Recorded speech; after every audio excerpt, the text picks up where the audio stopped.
What's up, everyone? We are back finally with the next DVD review. I want to deeply apologize for not staying on top of these as much as I would have liked to this year. There's truthfully a lot of contributing factors that I don't really want to get into right now that have honestly been draining me, and I just haven't had the mentality to work on some of these bigger projects. So much so that I've procrastinated month after month, and it just got to a point where I really didn't want to work on any big Thomas videos, and I do have quite a few in the works. I know I said I wanted to come back with my Jack in the Pack review, but I've been running into a few issues with that, so for now, I have that one on the back burner. And I'm working on my next big Thomas movie review, which is also currently being edited, and so on and so forth. Overall, we may not have as many reviews this year, but I will still try to get at least a few out by the end of the year. Anyway, now that summer is officially here, I thought it would be a great opportunity to review the Season 9 DVD, Milkshake Muddle. But obviously, I cannot do this alone. Everyone, please give a warm welcome to my good friend, SirDuke95. Hello, everyone. Guess who's back? It's me, SirDuke95. Guess who's back again. I'm super excited to be back reviewing another Thomas release with Tay. This time, it's Milkshake Muddle. Milkshake Muddle and I have a short but interesting history. When the DVD was first released, I remember checking it out of my local library the summer after I graduated the 3rd grade. It was the last new Thomas release that I watched until I got back into the series as an adult. So it kind of holds a special place in my heart for that reason. I also think I have a weird fascination with this release because I may or may not have 3 copies of it on a DVD, don't ask, and a custom tape of it that I made. I think it's because I'm an absolute nut for milkshakes and ice cream in general. But hey, sue me, I'm crazy.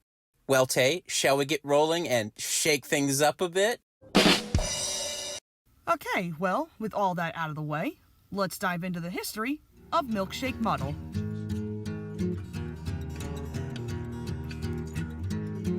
Milkshake Muddle was released on DVD on February 6, 2007 by Hit Entertainment and 20th Century Fox.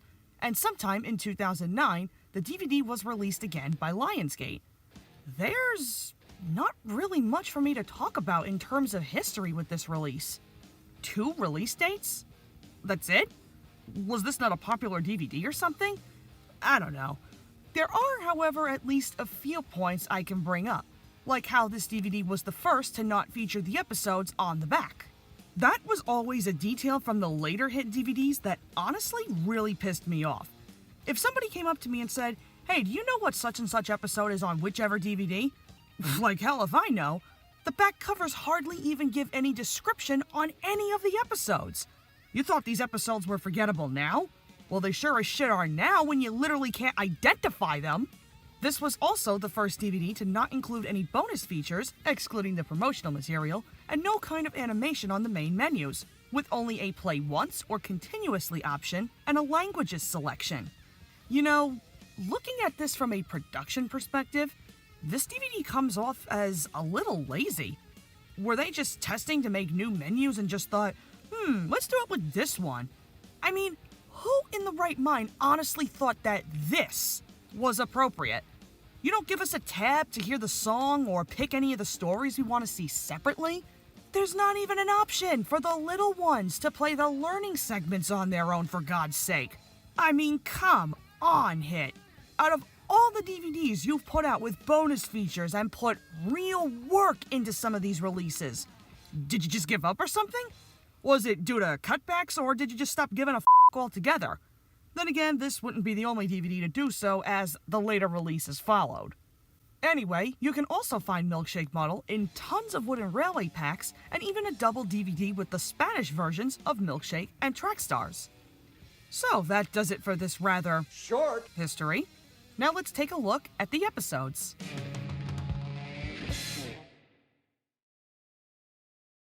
So Milkshake Muddle features 6 stories from the 9th season, all narrated by Michael Brandon. Our story stops are Thomas's New Trucks, Duncan and the Old Mine, Thomas's Milkshake Muddle, Mighty Mac, Toby Feels Left Out, and Thomas and the New Engine. Let's begin things off with Thomas's New Trucks. When Thomas and James get their own set of new trucks, both compete with each other to see who can keep their trucks clean. And no matter how much Thomas tries to keep them from getting dirty, the more dirtier, let alone troublesome, they become. Thomas then understands that his trucks would rather be useful than to be clean. Back in the day, I used to think this episode was pretty good, but because I haven't watched it in a hot minute and going back into it for this review, yeah, I was really not impressed. Normally, I'm all for a James and Thomas story because I absolutely love their dynamic. Compared to other stories, however, this one just kind of fell flat on its face. Starting with the elephant in the room, why is it so apparent that Thomas and James have to be the only two engines to have their own set of trucks?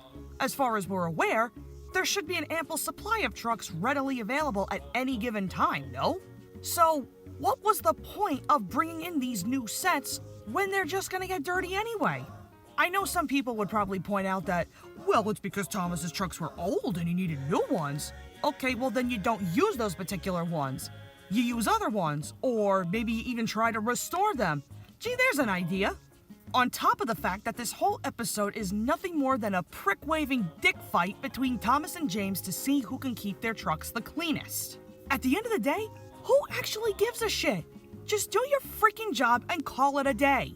But leave it to James to be the one who antagonizes the whole thing. Not that this isn't typical for someone like him. Bragging to Thomas about his new trucks, making Thomas jealous. Then Thomas receives his own, which in turn pisses James off because now he has to see who can keep their trucks from getting dirty.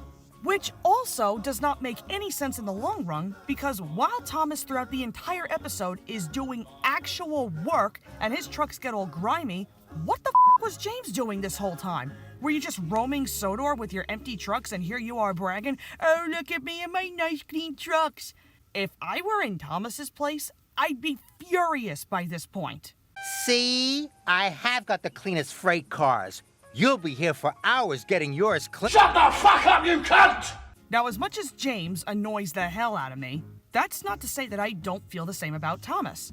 Once again, it's stories like this where I want to feel bad for him, but when he turns right around and does something stupid, how can you root for him?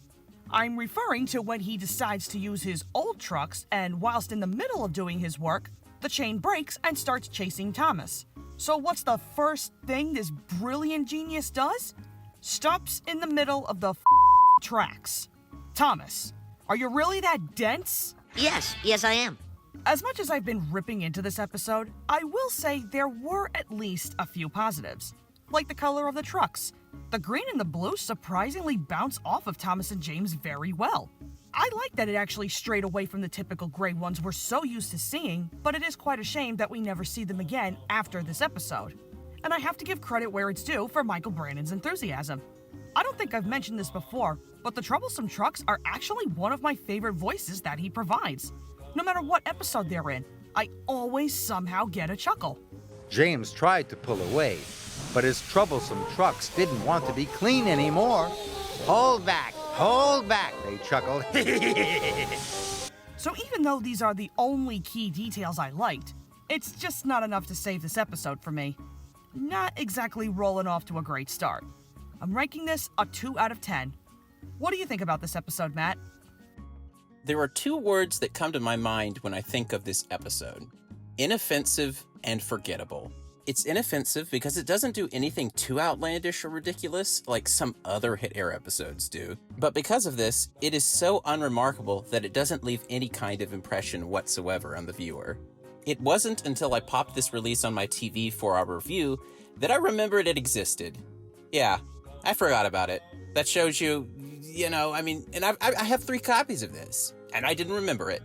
Oh well. The episode is just one long back and forth between Thomas and James about who has the new, nice, clean freight cars. But since when do the engines keep the same set of freight cars for every job? Doesn't make much logical sense to me. In real life, freight trains usually have to use the rolling stock that's available, closest by to them. And given that this is the Hit era, that would mean that those same trucks would transport everything from fish to sugar to Taylor's beloved stinky cheese. Why, how delightful! Oh, how delightful! I bet the sanitation department on Sodor has their work cut out for them. This aside, it doesn't do much else wrong. It's just a risk-averse story that goes on far too long. There's little to enjoy here minus Thomas's classic tired face, spotting when the new trucks' faces disappear and reappear. Yeah, what is that about, by the way? And those lovely melons that look like bacterial growth after they've been dropped on James. Fruit salad, yummy, yummy. Dull and forgettable, a very slow way to start off this release. 3 out of 10.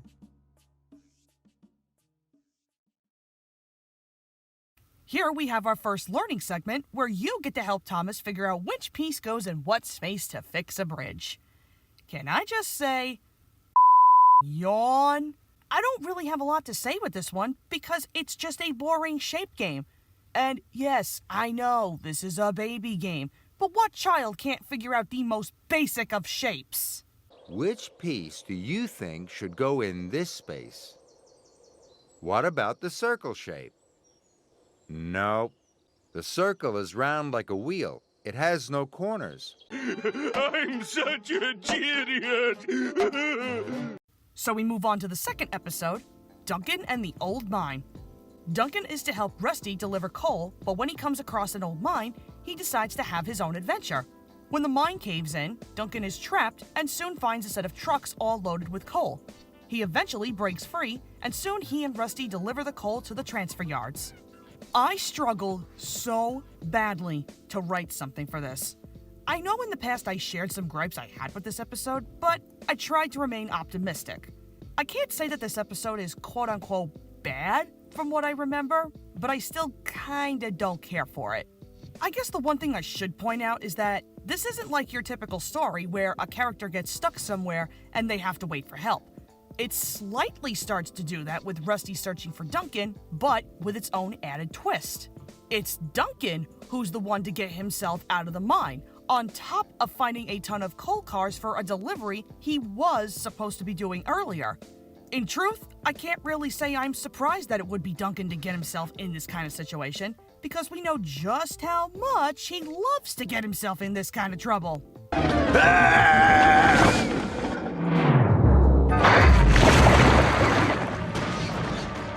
Help! I'm going to fall! Now. Being that this is kind of normal behavior for him, I really don't like the way it plays out in this era. Duncan's character portrayal is one of the strangest, next to a few others. He went from being this grumpy complainer who doesn't like passengers and any extra work for that matter, to this overly cheerful son of a bitch who likes doing this kind of stuff now? I'm sorry, what? And even then, there's only a few times I even like Duncan in certain episodes. See Duncan's Bluff or Cool Truckings. The only other thing I can really point out here is that I'll give Brandon credit for at least keeping his enthusiasm, as I really do like his Duncan voice. Where have you been? He cried. I had an adventure, puffed Duncan happily. And look what I found. But yeah, overall, not entirely bad, but it's definitely one Duncan episode I think I can easily do without. I'm ranking it a 3 out of 10. What do you think, Matt? Duncan and the Old Mine surprised me. Is it a mind-blowing episode? Not really. But I think the episode has some elements to it that make it stand out from many of the other hit-era episodes. For one thing, the storyline is not entirely predictable, and this gives it some merit. We all know that Duncan is going to get stuck in the mine, but it differs from the stereotypical cave-in plot from other movies and TV shows in that Duncan actually finds a way out on his own, instead of waiting for a rescue, like you usually see in movies and TV. The only similar storyline that I can think of is, strangely enough, from The Andy Griffith Show. In the episode Barney and the Cave Rescue, the main character, Sheriff Andy Taylor, and his girlfriend, Helen Crump, get trapped inside an old cave after a landslide happens, blocking the entrance. Instead of waiting for a rescue, Andy and Helen are able to find another exit out of the cave and return to town. Unaware that they had already found an exit and escaped, Andy's deputy Barney Fife organizes a rescue effort. When Andy and Helen hear about this on the radio, they return to the cave in order to save Barney's ego, pretending like they had been there the whole time. Even with this slight similarity, you can tell that the two storylines are quite different. In fact, the addition of Duncan finding the mine carts with the coal adds another twist to this story. This resolves the secondary conflict about the narrow-gauge engines needing coal and feels totally organic and unexpected. Another positive note is the visual style. The shots of Duncan inside the mine and the close-ups of the minecart buffers create such a cool and slightly moody atmosphere, something that we rarely see from this era of the show.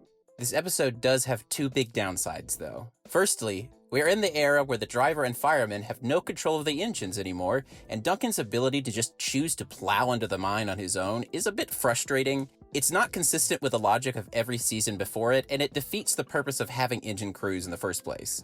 Secondly, Duncan is a little bit out of character here. In the majority of the show, Duncan is a prick to most other characters, and yet here, he's cheerful almost the whole episode, which feels really out of place. This all aside, I still think this episode is worth giving a watch. It may not be perfect, but I think this story has some definite value, and I hope you give it a chance. 6 out of 10. Without a doubt, this might be one of the dumbest learning segments Hit ever made. It doesn't even teach anything. The whole segment is asking the audience what makes Thomas proudest of all. Okay, yeah, last I checked, amongst the classes I took in school like algebra, English, biology, I don't recall ever being tested on that bullshit. Also, who cares what makes him the most proud? I don't. Skip this. Save your brain. And now we move on to the third episode, Thomas's Milkshake Muddle. It's the day of the Sodor summer party, and Thomas is to collect milk and butter for the ice cream and cakes. However, when he doesn't pay attention, he accidentally turns the milk into butter. Thomas then comes up with a clever way to save the children's party. Now we're getting to the good stuff. You want to talk about underrated episodes? Then look no further than this. It amazes me how many fans seem to gloss over this one. While I can understand there might be one or two mediocre moments, the concept itself is something slightly new and different. With the amount of times we've seen food being delivered on Sodor, just think about how much of that actually goes to waste when an engine has an accident. And then they have to get a whole new shipment of whatever, and so on and so on. But here, they don't do that. Instead, what they have Thomas do is a very clever idea. He takes the first set of milk churns, now turned into butter, to complete the job he was meant to do. Oh my god, Thomas using that noggin of his for once? Well, I'll be damned.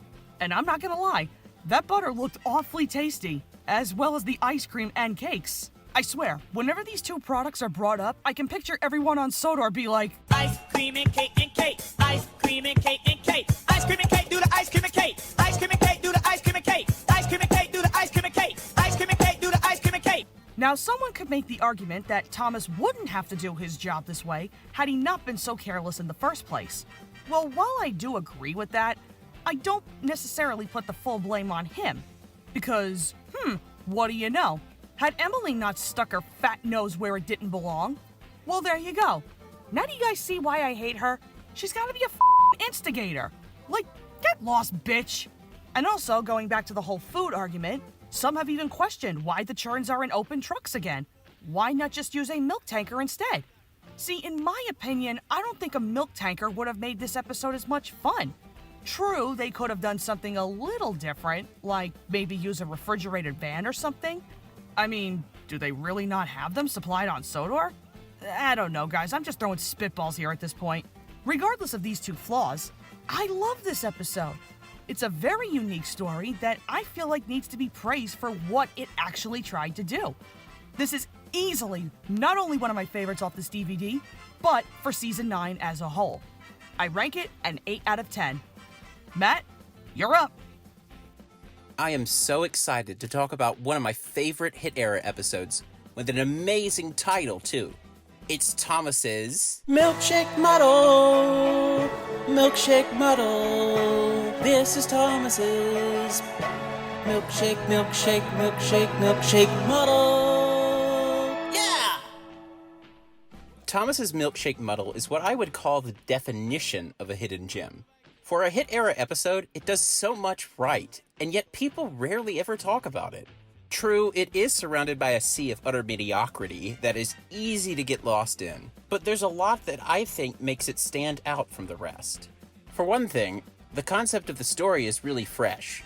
Across the course of the series prior, we've seen cargo delivered and destroyed, and yet this episode does something completely different. It transforms the cargo. Having a bumpy ride transform the milk into butter creates a problem for Thomas at first because he can't deliver the right cargo to the ice cream factory, making the ice cream factory manager be all like, "Get me an ice cream cone!" But rather than following the usual formula of having Thomas recollect all the cargo, the problem winds up being a solution later on, when Topham needs butter for the cakes delivered at the last minute, and Thomas suggests using the milk he turned into butter as a replacement. What can I say? He uses his big brain here. Good job! It's such a breath of fresh air in an era where Thomas usually has the brain of a squirrel. Once again, like the earlier story with Duncan, the story isn't entirely predictable either, and that gives it so much more merit. Plus, I'm a sucker for ice cream and milkshakes, what can I say? The only downsides to this episode are problems that plague the rest of the hit era. Number 1, Hartshorden's bland score, and number 2, the pacing.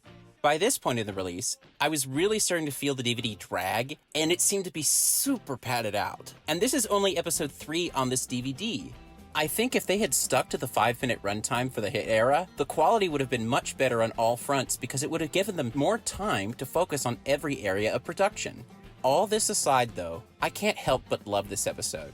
It's a fresh concept that goes places even the classic series never went story-wise, and it definitely deserves more love. 8 out of 10. One final note. That's a ton of butter. How many kids are at this party? A lot. Now we move on to the sing-along song, Pride. Some of you may remember what I said about this song back from my hit era rankings. I honestly don't necessarily hate this one. I personally think it's kinda good to a degree. It certainly pulled me out of tight spots since I'm always second-guessing myself no matter what I'm doing. And as I mentioned, it does kind of, in a way, give me a little reassurance that everything is going to be okay, so long as you do your work with love and care. The only real gripe I would really say I have with this is that it just repeats the same lyrics over and over. But hey, what do you expect from a very typical sounding Ed Welch song? I know it's not for everyone, and that's fine. What do you think about this song, Matt? As many of you know, I'm not a huge Ed Welch fan, and this song is no exception to that rule. While it's not necessarily bad, Pride is certainly no song to write home about. It has a weird combination of instruments including banjo, tuba, electric guitar, and bongos. Okay, what other songs have you heard a combination of those before? I mean, that's like, what, bluegrass, rock and roll, concert band music, and folk music? Like, what? I don't get it. I will never get his orchestrations. They're so bizarre. This is typical for Ed Welch, of course, but it's pretty strange to most listeners' ears. The song's lyrics are also really generic and repetitive. It goes on for a verse or two too long, and editing out a minute or two or changing some of the lyrics at the chorus would have really helped the pacing a lot. Overall, it's not an offense to the ears, but it's so bland and forgettable, it's not really worth a solid listen. Take my advice, skip it, but only with care, with love. Gay.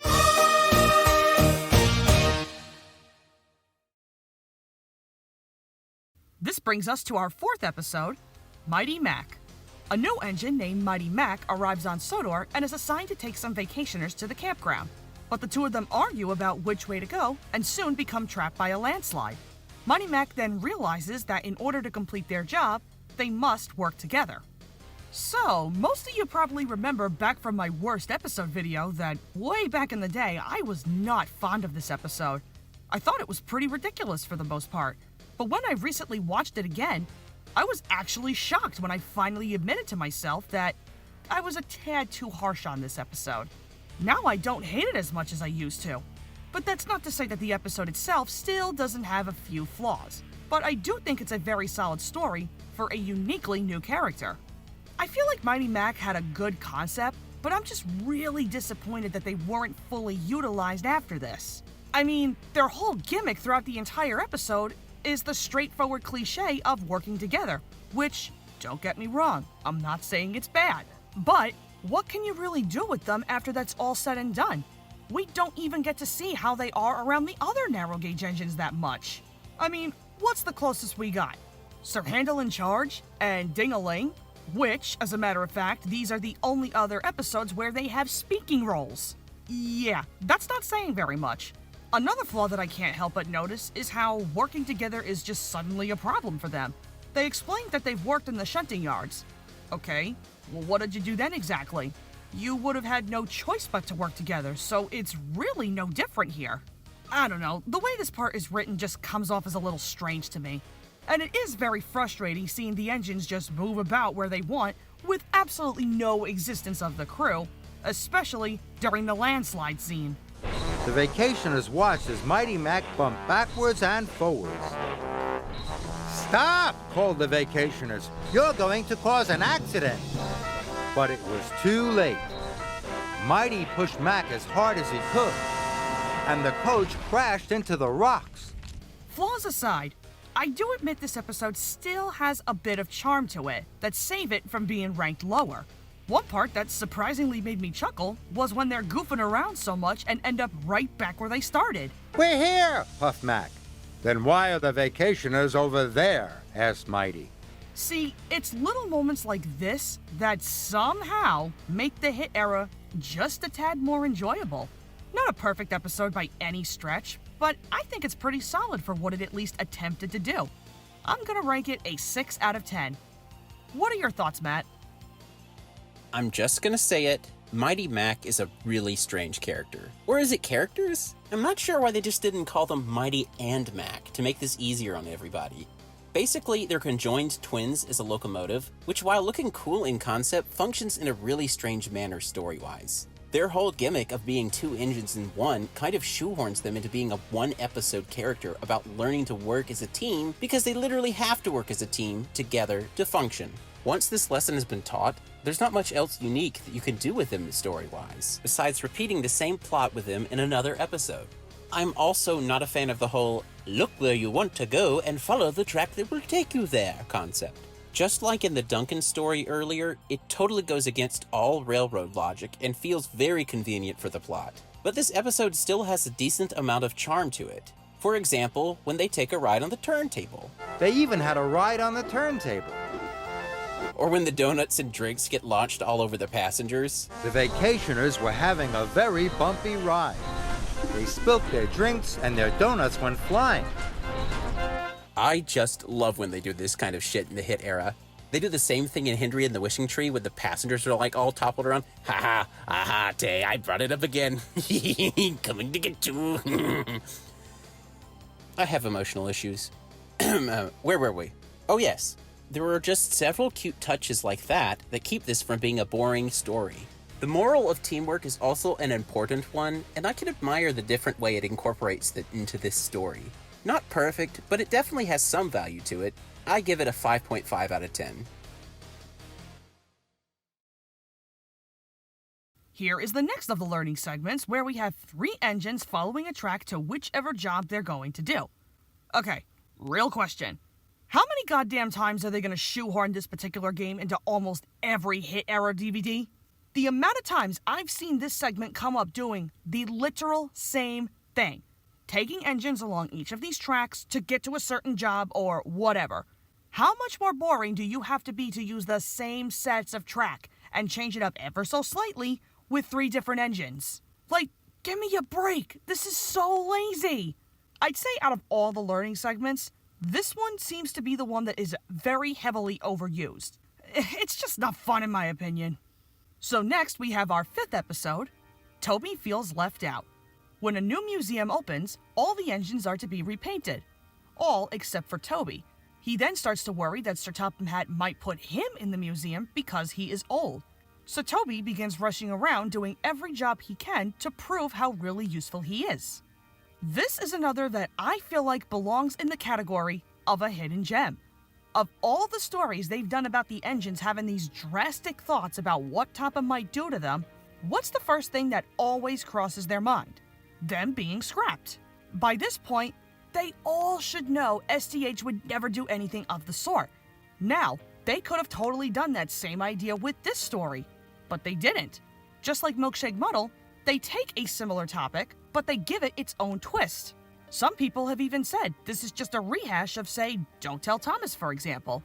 Well, I think Toby Feels Left Out is better because of this key difference. In Don't Tell Thomas, Thomas knows there's something going on, but when no one tells him anything, he just off by himself and mopes until the big reveal. Toby, on the other hand, could have done the exact same thing when he believes SDH would put him in a museum. But he doesn't, and instead voluntarily throws himself into any job possible to prove his worth to Topham, to actually show him how really useful he truly is, and that he doesn't belong in a museum. Some may think that this is very out of character for him. Well, I'd argue that this is exactly what I picture Toby to do, to never give up on himself. I like to think that Toby must have some kind of PTSD following the events from way back in Season 1 when his line closed. Even though he was saved, people also need to understand that times do change. We know Topham wouldn't do such a thing to Toby, but that doesn't mean anybody else wouldn't maybe have the same idea. You just never know. Either or, I think it's a very noble move for Toby. Even if he was an idiot running away from Topham and destroying his cowcatchers, which also, by the way, I'm gonna drop this fact here, he does it again in a later episode. Bet you the guys at the works when they see him again are like, Somebody help his ass up. LeBron, get it up.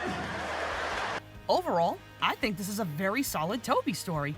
Not everyone may vibe with it, and that's totally fine. But I think this is yet another that deserves to be praised just a little more. I rank it at 8 out of 10. What do you think, Matt? Toby Feels Left Out is okay. It's not bad, but I find it's a bit forgettable compared to some of the other episodes on this release. They have done this feeling left out storyline at other points in the show, such as Season 8's Don't Tell Thomas, and it's a little overused as a story trope at this point.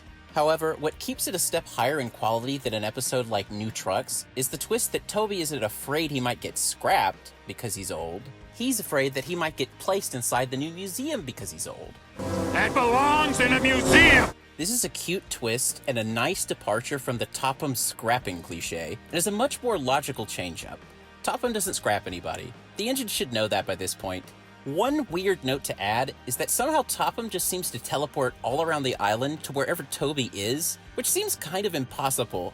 Unless, say it with me, Tay.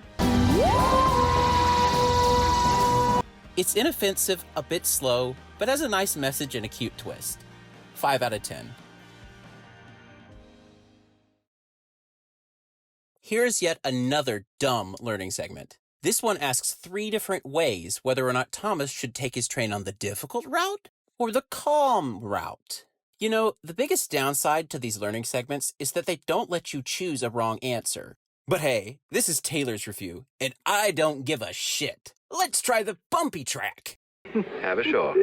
If you tell me that the bubbles tickle your nose, I shall probably kill you. But my spoiler!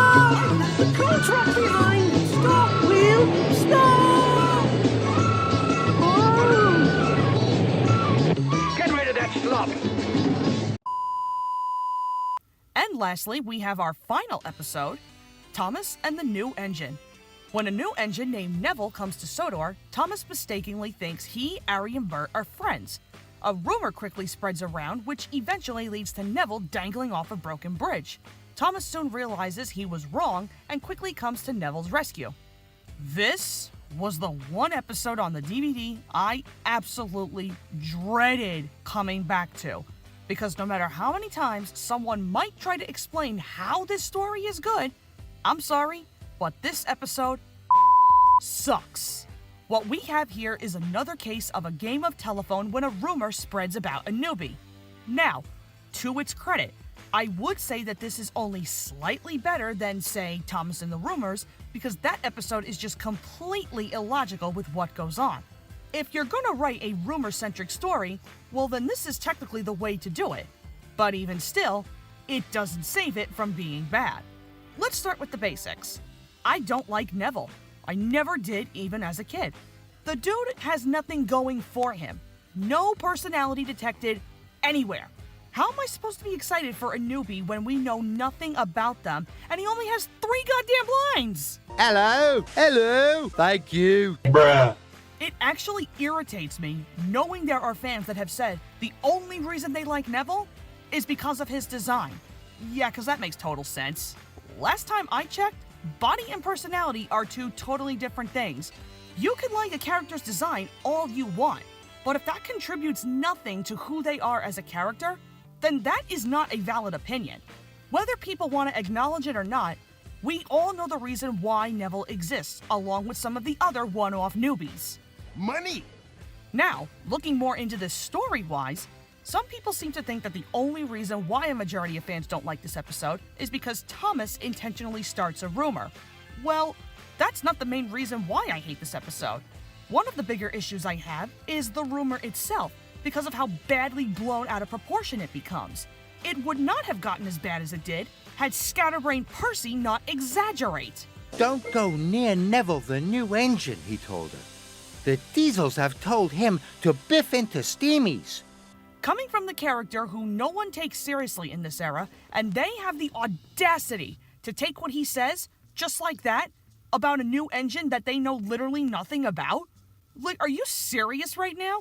Oh, and also, what the f*** is Edward doing here? He is the last person who should be making any kind of remarks like this about a newbie. Then again, this wouldn't be the first time he's done stupid shit like this. He doesn't even look like an engine, said Edward. New-fangled nonsense, Percy, puffed Edward. It's something that is new and not really useful. In all honesty, I feel like Gordon should have been in his place. Put Edward in place of Henry. It would have made much more sense. But the biggest issue I take is with Thomas himself. He was told to warn other engines about the broken bridge. Okay, plain and simple. But because we have to have a story where Thomas's hate boner comes back and aimed towards anybody pulling his two bitches around, what exactly does he do in retaliation? Hello, puffed Neville cheerfully. I'm not talking to you, Thomas huffed crossly. Neville didn't know what he had done. Look, it was acceptable in Emily's new coaches. From here on out, it's an overused plotline done to death. Give it a rest already. Now, did anybody ever stop and think about how dark this ending truly becomes when looking at it from a realistic viewpoint? They never tell you if there are passengers on board, correct? Well, let's be honest. In reality, that bridge would never hold Neville's weight. In fact, he shouldn't even be dangling for that long. So not only did Thomas put Neville in danger, but he also did the same to Annie, Clarabelle, and maybe tons of other people if it was clarified. Yeah, not the smartest move to make there, buddy. Well, can you just see Topham getting sued up the ass if, God forbid, something really tragic happened? Whatever. The point I'm making here is that this episode is awful. I was trying so hard to refrain from being biased with my score, but I can't. I'm actually going to rank this a 0.5 out of 10. Only because, again, it's written just how you would write a rumor story, but everything else makes it one of the worst episodes of the hit era and something that I will never find any enjoyment in. Okay, I'm done ranting. What do you think about this episode, Matt? Thomas and the New Engine is really hated by a lot of fans, and while it's not a good episode, I feel like it's not among the worst this show has to offer either. Strangely, not only does this episode repeat the trope of Thomas hating the newbie, but one of the big reasons he dislikes the newbie is because he sees him pulling Annie and Clarabelle. We'd seen this earlier in Season 7 with Emily, and we would see it repeated again and again later on with the introductions of Ryan and Ashima. It's probably just a coincidence, but what an oddly specific trope to repeat at least 4 times in the show. It's true that Neville has very little personality, and let's be honest, he is also pretty goofy looking. But for some reason, I just don't hate this episode like others do. The Rumors storyline plays out much more naturally than it does in Thomas and the Rumors, where the engines have the most bizarre leaps in logic. I know what he's doing. He's counting sheep. Counting sheep. Okie dokie. Okie dokie there, Percy.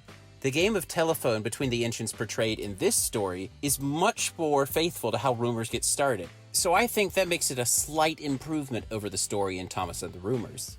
However, this episode is still boring as crap, and it's a bit illogical. The game of telephone sequence goes on for way too long, and it really bogs down the pacing. You noticing a theme here with the hit era? Let's be honest here. In reality, Neville would have slid off that bridge. And the fact that Neville thinks that Thomas is now his friend just because he saved him is really hokey. Neville was very happy. At last, he knew he had a good friend in Thomas. Oh, friend! It's just a chore to sit through. Not good, but not the worst I've seen. 3 out of 10. So what do we both think about Milkshake Muddle? Matt, what do you have to say?